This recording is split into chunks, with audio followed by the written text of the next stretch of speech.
സിസ്റ്റത്തിന് എറർ ഒന്നുമില്ലല്ലോ. ഒന്ന് മാറി. ഇതല്ലേ ജെസ്സി ഇത് ക്രാക്കായെന്ന് പറഞ്ഞ ഫയല്? എന്തോ ഇതൊന്നും അല്ല. എനിക്ക് തോന്നുന്നു ഇത് തന്നെയാന്നാ. ഇനി അവള് വന്നിട്ട് നോക്കട്ടെ. ഹലോ ഹലോ ഹലോ, രണ്ടുപേർക്കും എന്റെ ഇവിടെ സീറ്റിലെ കാര്യം ആവശ്യമുണ്ടായിരുന്നു. എന്താ ആവശ്യം? ഒന്നുമില്ല, അമൽ സാർ പറഞ്ഞതാ. എന്ത് ഞാൻ ഇല്ലാത്തപ്പോ എന്റെ സീറ്റ് വന്നിരിക്കാനോ? അല്ല, ഒരു ഫയല് സെൻഡ് ചെയ്യാൻ. അത് ഞാൻ സെൻഡ് ചെയ്യുമല്ലോ. സമയത്തിന് വരണം.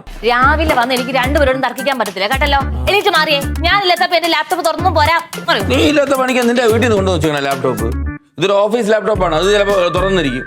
എന്റെ ലാപ്ടോപ്പ് ഓൺ ആക്കണമെങ്കിൽ അതിന് ആദ്യം എന്റെ അടുത്ത് പെർമിഷൻ ചോദിക്കും. ഇയാളുടെ ലാപ്ടോപ്പ് തുറന്നത് പി ജോർജ് വാങ്ങിച്ചു ലാപ്ടോപ്പ് അല്ല, അതൊരു കമ്പനി ലാപ്ടോപ്പാണ്. ഇവിടെ നീ ഉപയോഗിക്കുന്നുണ്ട്, അതുപോലെ പല സ്റ്റാഫുകൾ ഉപയോഗിക്കും. നീ പോയാൽ ചിലപ്പോൾ വേറെ ആളായിരിക്കും ഉപയോഗിക്കുന്നത്. ഇതിന്റെ പാസ്വേഡ് ആരോ ഓപ്പൺ ചെയ്തത്? ഞാനാ. ആരോട് ചോദിച്ചിട്ട്? അവിടെ ചോദിക്കണതിന് എനിക്കറിയാതെ ഞാൻ ഓപ്പൺ ചെയ്തു. ടോമേ, എന്റെ ലാപ്ടോപ്പ് ഓപ്പൺ ചെയ്യണമെങ്കിൽ ആദ്യം എന്റെ അടുത്ത് പെർമിഷൻ ചോദിക്കണം. അതിന് ആരെയും വിളിച്ചാൽ എടുക്കണം. ഇതിനൊക്കെ കുറച്ച് മാനേഴ്സ് വേണം. അതെ, അതും കാണിക്കും. എന്തേ, ഒന്നും പറയാനില്ലേ? ഒന്നും പറയാനില്ല. ഇതായിരിക്കും മാനേഴ്സ് ഇപ്പൊ ഈ സംസാരിക്കുന്നത്. ഒരു കാര്യം രണ്ടുപേരോട് കേൾക്കാൻ വേണ്ടി ഞാൻ പറയാ.